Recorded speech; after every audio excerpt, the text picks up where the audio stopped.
what I've seen, for me, is on the okay side. I think people, they are keeping their social distance, they are keeping their masks. What I didn't like is what I see there, the preparation of some form of an event. It's very clear, has been said, regulation, they say if you go to the beach, there shall be no music, there shall be no pulling together of people, no dancing, no nothing. So they argue that they are given permission by the city. The argument is that we are dealing with the national regulation here, which supersedes all other local regulations. So they are bringing that thing so that we can see who provided, who granted them, and we take that person on. Until that happens, that event can't go on. The provincial commissioner here will make sure that that thing doesn't happen. What are the plans that have been put in place to ensure that you police the beaches, as you said, that this is the start of the festive season and things, are going to get a bit busier? That's exactly the reason why we are here. You know that the province of KZN, they've gone in a very differentiated way. Many days are not there. Eastern Cape.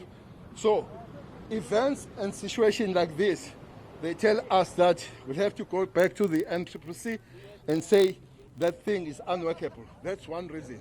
The thing is unworkable. So if we need to, we'll have to advise that is no need for them to continue. We're here on the official assessment. I spoke to the Premier yesterday. I wrote to the Mayor of the city to say we'll be dealing with these matters so that everybody complies. And that, for me, is non-compliant. So if it's going to give us trouble from the very beginning, we'll have to go back to the NCCC and say, please, do what other provinces have done. And Minister, regarding the garden route, how are you planning to ensure that there is protocol observed there, seeing that the mayors there are planning to approach COCTA regarding the closure of the beaches?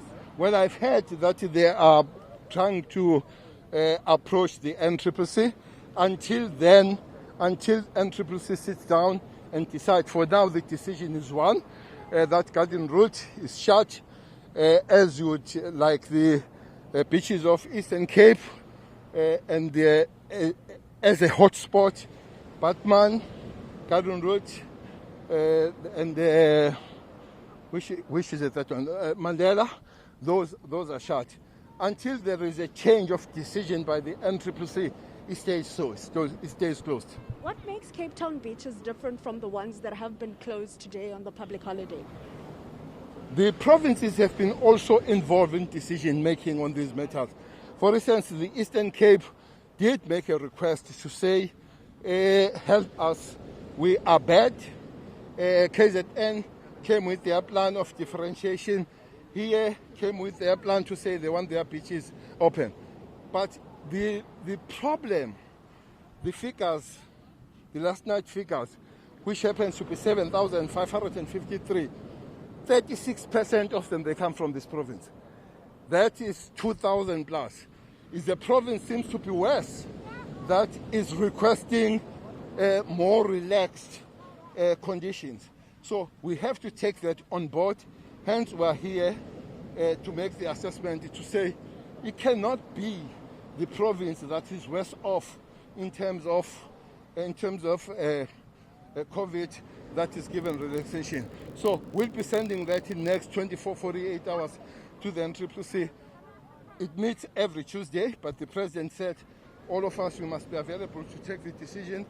That is an input that we'll do as this assessing team. Can you paint a picture for us how the assessment or the report back to the NCCC will look like? Well, I can't give the report to you before I give it to the NCCC. Okay. That was the Minister of Police walking at the Camps Bay Beach.